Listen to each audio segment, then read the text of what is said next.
जर तुम्ही मिथुन राशीचे असाल तर हा एप्रिल महिना तुमच्या आयुष्यात एक असाच वळण घेऊन येतोय ज्यामुळे तुम्हाला स्वतःलाही आश्चर्य वाटेल. काही गोष्टी जशा अपेक्षित आहेत तशाच घडतील, पण काही गोष्टी अगदी अनपेक्षितपणे तुमचं नशीब बदलू शकतात. आणि म्हणूनच हा व्हिडिओ शेवटपर्यंत नक्की पहा, कारण शेवटी मी तुम्हाला असा एक संकेत आणि उपाय सांगणार आहे जो तुमच्या आयुष्यातील अडचणींचं उत्तर ठरू शकतो. आणि जर तुमचा विश्वास असेल तर आत्ताच लाईक करा आणि कमेंटमध्ये श्री स्वामी समर्थ नक्की लिहा, कारण श्रद्धा आणि सकारात्मक ऊर्जा तुमचं भविष्य बदलू शकते. मिथुन राशी आजचे भविष्य पाहिलं तर एप्रिल महिना तुमच्यासाठी एक संतुलित पण शिकवणारा काळ ठरणार आहे. विशेषतः जे लोक नोकरी करतात त्यांच्यासाठी हा काळ स्थिरता आणि प्रगतीचा संकेत देतोय, कारण या महिन्यात गुरुग्रह तुमच्या राशीत विराजमान आहेत. आणि गुरु म्हणजे ज्ञान, अनुभव आणि योग्य निर्णय घेण्याची क्षमता.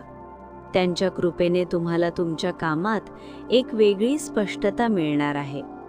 तुम्ही घेतलेले निर्णय आधीपेक्षा अधिक परिपक्व आणि अचूक असतील, आणि हीच गोष्ट तुमच्या करिअरमध्ये तुमचं स्थान मजबूत करेल.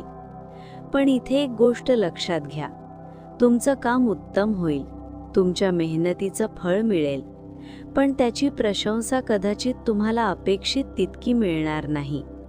आणि हीच गोष्ट काही वेळा मनाला खटकू शकते. पण घाबरू नका, कारण ग्रहांची स्थिती सांगते की तुमची नोकरी सुरक्षित आहे. कोणताही मोठा नुकसान किंवा धोका नाही. फक्त संयम आणि सातत्य ठेवलं तर पुढच्या काळात याच मेहनतीचं मोठं फळ मिळणार आहे.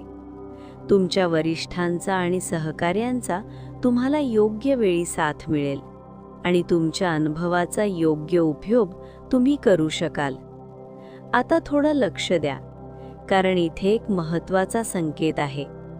ज्या लोकांचा व्यवसाय आहे त्यांच्यासाठी हा महिना थोडासा सावध राहण्याचा आहे.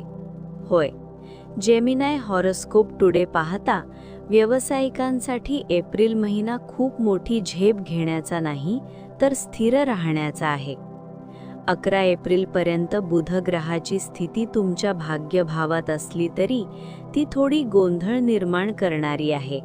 म्हणजेच तुम्हाला निर्णय घेताना थोडा संभ्रम वाटू शकतो. काही वेळा तुम्ही योग्य आणि अयोग्य यात फरक करण्यात अडचण येईल. आणि म्हणूनच या काळात कोणताही मोठा निर्णय, विशेषतः नवीन गुंतवणूक किंवा व्यवसायाचा विस्तार, थोडा थांबवणं तुमच्यासाठी फायदेशीर ठरेल. 11 एप्रिल नंतर परिस्थिती थोडी सुधारेल. बुध ग्रह तुमच्यासाठी अधिक सकारात्मक परिणाम देईल, पण तरीही धोका पूर्णपणे टळणार नाही. म्हणूनच एप्रिल महिन्यात व्यवसायात हळूहळू आणि विचारपूर्वक पुढे जाणं खूप महत्त्वाचं आहे. घाई करणं किंवा कोणावर आंधळा विश्वास ठेवणं तुमच्यासाठी नुकसानकारक ठरू शकतं. आणि आता इथेच एक गोष्ट आहे जी तुम्हाला शेवटपर्यंत ऐकणं खूप गरजेचं आहे, कारण तुमच्या कर्मभावात मंगळ ग्रह सक्रिय आहे. आणि मंगळ म्हणजे ऊर्जा, मेहनत आणि कृती. याचा सरळ अर्थ असा की या महिन्यात तुम्ही जितकी मेहनत कराल तितकंच फळ तुम्हाला मिळणार आहे. म्हणजेच नशीब तुमच्या बाजूने आहे, पण फक्त तेव्हाच जेव्हा तुम्ही स्वतः प्रयत्न कराल.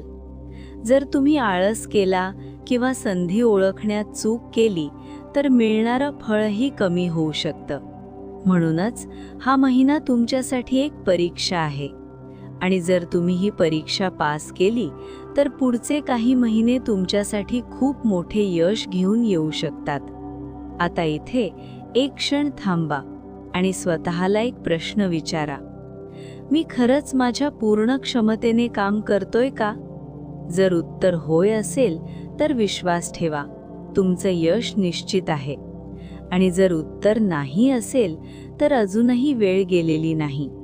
आत्ताच स्वतःमध्ये बदल करा.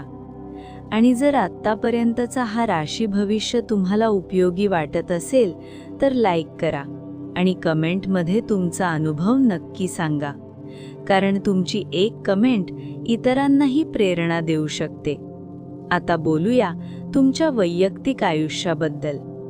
या महिन्यात तुमचं मन थोडं अस्थिर राहू शकतं. काही गोष्टींबद्दल तुम्हाला संभ्रम वाटू शकतो, पण कुटुंबाचा आधार तुम्हाला कायम मिळणार आहे. नातेसंबंधांमध्ये थोडेफार गैरसमज होऊ शकतात, पण ते लवकरच दूर होतील.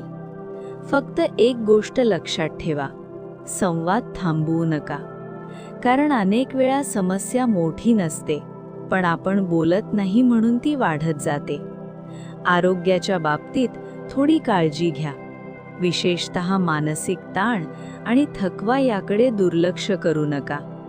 योग, प्राणायाम आणि थोडा वेळ स्वतःसाठी काढणं तुमच्यासाठी खूप फायदेशीर ठरेल. आणि आता सर्वात महत्त्वाचा भाग. जर तुम्हाला असं वाटत असेल की तुमच्या आयुष्यात खूप अडचणी येत आहेत, कामात यश मिळत नाहीये किंवा व्यवसायात सतत नुकसान होतंय, तर हा छोटासा पण प्रभावी उपाय नक्की करा. दररोज सकाळी लवकर उठून स्नान केल्यानंतर सूर्याला अर्घ्य द्या. यानंतर शांत मनाने 5 वेळा नाडी शोधन प्राणायाम करा. हे प्राणायाम तुमचं मन शांत करेल आणि तुमच्या निर्णय क्षमतेत आश्चर्यकारक सुधारणा करेल.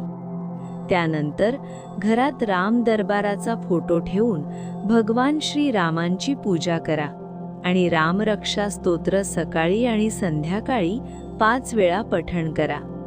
हा उपाय साधा आहे, पण त्याचा परिणाम अत्यंत शक्तिशाली आहे. तुमच्या मनातील गोंधळ दूर होईल आणि तुम्हाला तुमच्या समस्यांचे उत्तर स्वतः मिळायला लागतील. हळूहळू तुम्हाला जाणवेल की परिस्थिती बदलतीये आणि तुम्ही योग्य दिशेने पुढे जात आहात.